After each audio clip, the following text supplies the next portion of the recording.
Hi అండి, welcome to Jakkampudi recipes. ఈరోజు మన రెసిపీ వచ్చేసి క్రిస్పీ గవ్వలు.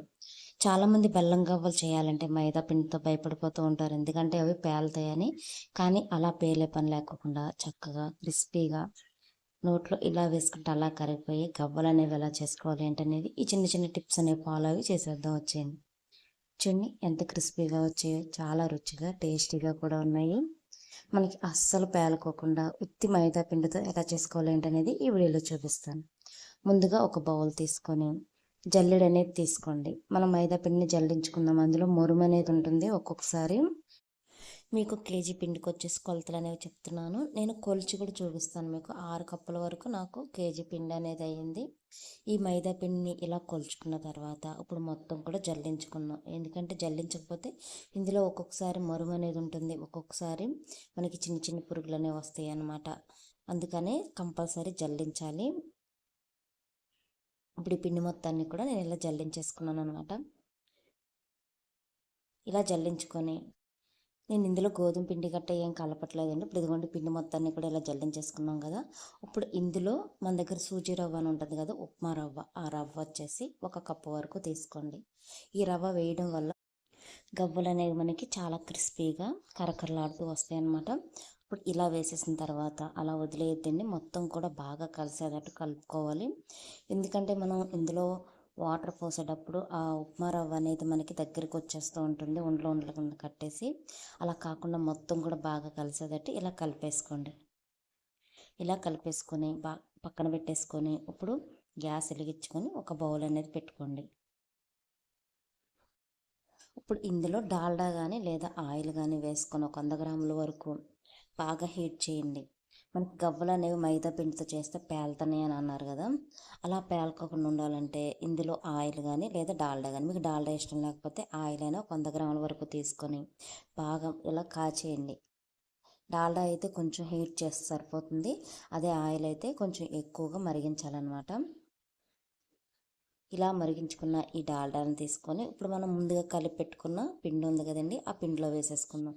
చాలాసార్లు మనకి మైదా పిండి అనేది బాగా మెత్తగా ఉంటుంది, ఎందుకంటే మనకి మామూలు వాటర్ పోసి కలిపేయడాన అది చతికిలు పడిపోయి మనకు అప్పుడప్పుడు పిండి కలిపినప్పుడు పేలుతూ ఉంటాయి అనమాట. అలా పేలకోకుండా ఉండాలంటే ఇలా వేడి డాల్డా కానీ లేదా వేడి నూనె కానీ కాచి పోయండి. నూనె అయితే బాగా మరక్కాయాలన్నమాట. మరక్కాసారంటే మీకు చాలా క్రిస్పీగా వస్తాయి గవ్వలు అనేవి, చాలా రుచిగా ఉంటాయి. ఇదిగోండి ఇలా డాల్డా పోసేసిన తర్వాత మొత్తం కూడా బాగా మిక్స్ చేసేయండి. ఎందుకంటే మనం ఉప్మా రవ్వ కూడా యాడ్ చేసాం కాబట్టి బాగా మిక్స్ చేసేయాలి, ఎక్కడ తడి లేకోకుండా. ఇది మొత్తం కూడా ఉండలు కట్టేస్తాయి అనమాట ఇలా కలపకపోతే. ఇప్పుడు ఇలా స్పూన్తో కలిపేసుకున్న తర్వాత ఆ స్పూన్ తీసేసి ఇప్పుడు మనం చేతితో కలుపుకుందాం. మనకి గోరువెచ్చగా అయిపోతుంది కదా ఈ పిండి మొత్తం కూడా. ఇప్పుడు స్పూన్ అనేది తీసేసి చేతితో మొత్తం కూడా బాగా కలిపేయండి, ఎక్కడ ఉండలు అనేవి లేకుండా. ఇందులో రుచికి సరిపడా సాల్ట్ అనేది కొంచెం యాడ్ చేసుకుంటే సరిపోతుందండి, మరీ ఎక్కువ యాడ్ చేయని అవసరం లేదు. నేను కేజీకి వచ్చేసి 2 టీ స్పూన్ల వరకు సాల్ట్ అనేది యాడ్ చేసుకున్నాను. ఇలా మొత్తం కూడా చేతితో బాగా కలిపేసుకొని ఎక్కడ ఉండలు లేకోకుండా చూసుకొని మనం పిండి పట్టుకొని ఇలా చేతితో నొక్కితే చక్కగా మనకి గడ్డలాగా అవ్వాలన్నమాట. అప్పుడే మనకి ఇందులో ఆయిల్ కానీ డాల్డా కానీ సరిపోయినట్లు. ఇప్పుడు చూపిస్తాను చూడండి మీకు. ఇదిగోండి ఇలా గడ్డలాగా అవ్వాలన్నమాట. ఒకవేళ అవ్వకపోతే ఇంకొంచెం డాల్డా కానీ లేదా ఆయిల్ కానీ కాచిందే యాడ్ చేయండి. అలా యాడ్ చేసుకున్న తర్వాత దీన్ని పక్కన పెట్టేసుకొని ఇందులో కొంచెం కొంచెంగా వాటర్ అనేది యాడ్ చేసుకుంటే, మీరు మామూలు వాటర్తో అయినా కలుపుకోవచ్చు లేదా కొంచెం గోరువెచ్చని వాటర్తో కలుపుకున్నారంటే మనకి ఇవి పిండి అనేది సాగకోకుండా చక్కగా క్రిస్పీగా వస్తాయి అనమాట. వేయించేటప్పుడు కూడా అస్సలు పేలవు. ఇలా మొత్తం కూడా కలిపేసుకోండి, ఎక్కడ ఉండలు గడ్డలు లేకోకుండా మొత్తం కూడా చక్కగా పిండి అనేది ఇలా కలిపేయాలి. చూడండి ఇలా చిన్న చిన్న టిప్స్ అనేవి ఫాలో అవుతూ చేశారంటే మీకు మైదా పిండితో ఎప్పుడు గవ్వలు చేసినా కానీ అస్సలు పేలవు, చాలా చక్కగా వస్తాయి. ఇలా మొత్తం కూడా బాగా పిండిని ఇలా క్రష్ చేస్తూ మొత్తం కూడా బాగా ఇలా కలిపేయండి 2 చేతులు పెట్టి. ఇలా కలిపేసిన తర్వాత ఒక 10 నిమిషాలు ఇలా వదిలేయండి పిండిని. చూడండి చక్కగా మనకి ఇలాగ నానిపోతుంది అనమాట. ఇలా నానిపోయిన పిండిని మీరు గవ్వలు చేయడానికి చాలామంది కొత్త దువ్వెనలు ఉపయోగిస్తారు, అవి కానీ తీసుకొని చక్కగా ఇలా ఆయిల్ అనేది ఇలా రాసేయండి. లేదా మనం పప్పలు తీసే గరిటెలు ఉంటాయి కదండి, హో చిల్లులు గరిటెలు అవి అయినా సరే యూస్ చేసుకోవచ్చు. ఇదిగోండి ఇలా చక్కగా ఉండల కింద చేసేసుకొని చిన్న చిన్న ఉండల కింద మీకు ఏ సైజు కావాలంటే ఆ సైజు ఉండల కింద చేసుకొని పక్కన పెట్టుకోండి.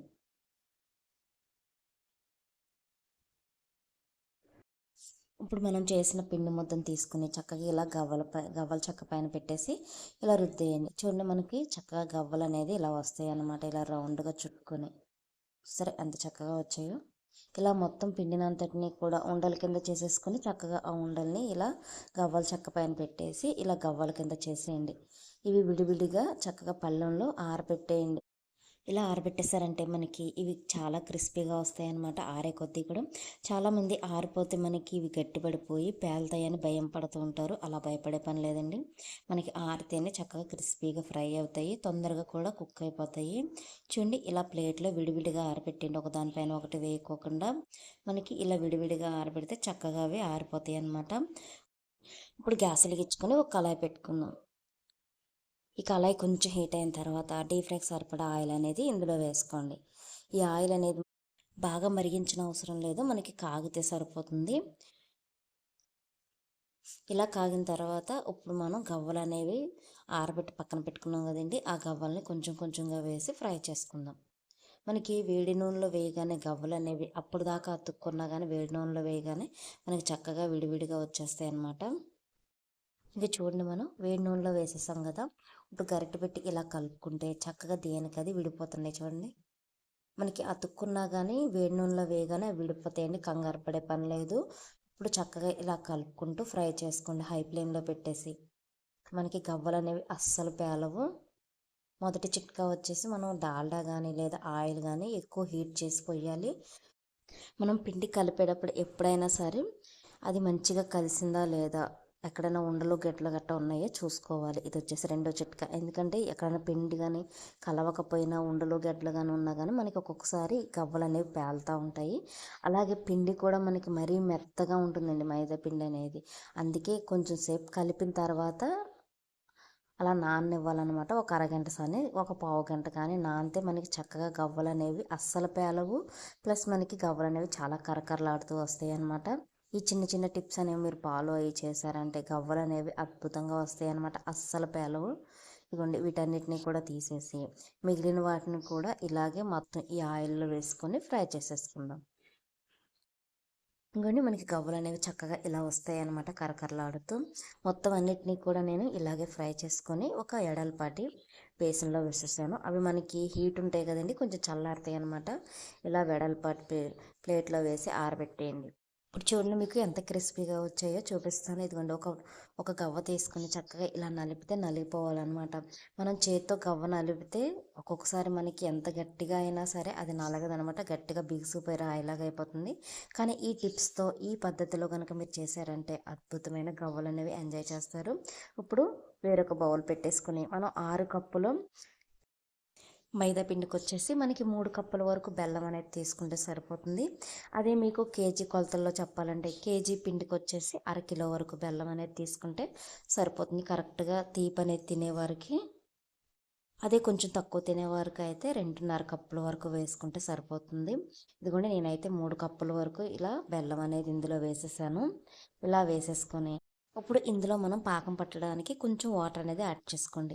ఒక చిన్న గ్లాసుల వరకు వాటర్ అనేది యాడ్ చేసుకుంటే సరిపోతుంది. ఇదిగోండి చూడండి వీడియోలో చూపించినట్లు ఇలా యాడ్ చేసుకుని ఇలా మొత్తం కూడా బెల్లాన్ని కరిగించుకోండి. మనం ఈ బెల్లాన్ని వడకట్టుకుందాం, ఎందుకంటే ఇందులో నలకలు అనేవి ఉంటాయి, ఒక్కొక్కసారి నల్లగడ్డలు అనేవి వస్తూ ఉంటాయి.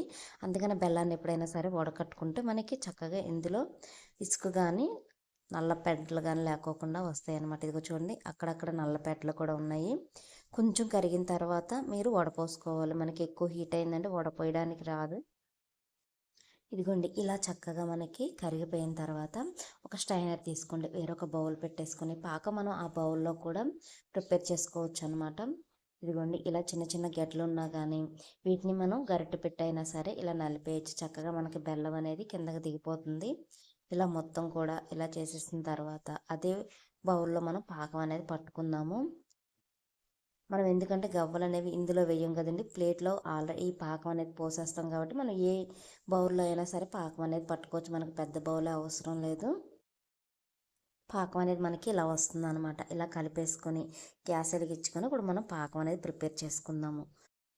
మనం పాకం పట్టేటప్పుడు వదిలేసి అస్సలు పక్కకి వెళ్ళొద్దు, ఇలా కలుపుతూనే ఉండాలి. ఒకవేళ వదిలేసారు అంటే మనకి పాకం అనేది ముదిరిపోతూ ఉంటుంది, అలా ముదరకూడదు అనమాట. మనకి పాకం అనేది ఎలా రావాలి ఏంటనేది మీకు చూపిస్తాను నేను.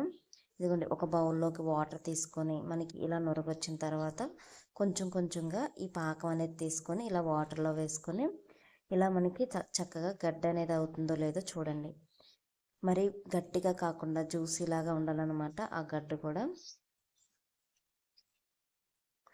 మరలా ఒకసారి ఇలా కలిపేసుకొని కుక్ చేసుకోండి ఒక 5 నిమిషాలు. ఇప్పుడు చూడండి, మనకి ఇలా వాటర్లో వేయగానే మనకి చూడండి ఇలా గడ్డలాగా రావాలన్నమాట. మరలా ఇలా వాటర్లోకి ఇలా పాకం అనేది వేసుకొని మనకి ఇలా గడ్డలాగా వస్తుందో లేదో చెక్ చేసుకోవాలి. చూడండి, ఇలా జ్యూసీగా ఉండాలండి. ఈ గడ్డ అయినా సరే మరీ గట్టిగా అవసరం లేదు. ఇదిగోండి, ఇలా వస్తే మనకి పాకం వచ్చేసినట్లే. అలాగే మీకు రెండో చిట్కా చెప్తాను. మనకి కలర్ చేంజ్ అయింది చూడండి, బెల్లం అక్కడ ఈ కలర్లోకి వచ్చినా సరే మనకి పాకం అనేది వచ్చేసినట్లే. ఇప్పుడు ఈ పాకాన్ని తీసుకొని మనం ఆరబెట్టుకున్న ఈ గవ్వల పైన వేసేసుకుందాం. ఇలా వేసేసి కలుపుతూనే ఉండాలి. మనం అలా వేసి వదిలేసాము అంటే మనకి ఈ పాకం అనేది గట్టేస్తుంది అనమాట. మొత్తం గవ్వలన్నిటికి పట్టాలి అంటే కంపల్సరీ మొత్తం అంతా కూడా చక్కగా ఇలా హీట్ మీద ఉన్నప్పుడే కలిపేయాలి. ఇలా 2 ప్లేట్లలోకి నేను గవ్వలు అనేవి తీసుకున్నాను. వీటిపైన ఇలాగ పాకం అనేది వేసాను అనమాట. ఇలా కలుపుకుంటూ మొత్తం కూడా ఆరబెట్టుకోవాలన్నమాట. మనం చక్కగా ఇలా కలుపుతూ ఉంటే మనకి అవి గట్టిగా అయ్యి చక్కగా ఈ పాకం అనేది పట్టి ఆరిపోతాయండి. చూడండి, ఆ పాకం అనేది చక్కగా ఇలా పడుతుందనమాట. ఒక 5 నిమిషాలు ఇలా వదిలేయండి. ఇలా వదిలేస్తే మనకి ఇదిగోండి ఇలా వస్తాయి అనమాట గవ్వలు అనేవి. చాలామందికి గవ్వలు అనేవి కలర్ చేంజ్ అయిపోతూ ఉంటుంది, రెడ్ కలర్లో వచ్చేస్తూ ఉంటాయి బెల్లం గవ్వలు అనేసరికి. మనం బాగా ముదురు పాకం పట్టామంటే మనకి గవ్వలు అనేవి కలర్ అనేది చేంజ్ అయిపోతుంది. కానీ ఇలా పాకం అనేది చక్కగా జ్యూసీగా పట్టారంటే మనకి గవ్వలు అనేవి ఇలాగా మంచిగా కలర్ఫుల్గా వస్తాయి, కరకరలాడుతూ ఉంటాయి అన్నమాట. ఇక భయపడే పని లేకోకుండా ఎప్పుడు గవ్వలు చేయాలన్నా కానీ చక్కగా ఇలా ఈ చిన్ని టిప్స్ అనేవి పాటిస్తూ ఇలా గవ్వలు అనేవి చేసేయండి. మరి ఇంకెందుకు ఆలస్యం, మీరు కూడా రెడీ చేసుకుని ఎలా వచ్చేయండి అనేది కామెంట్ బాక్స్లో కామెంట్ చేయండి. మీకు కనుక నా వీడియో నచ్చినట్లయితే లైక్ చేయండి, షేర్ చేయండి, నా ఛానల్ని సబ్స్క్రైబ్ చేయండి.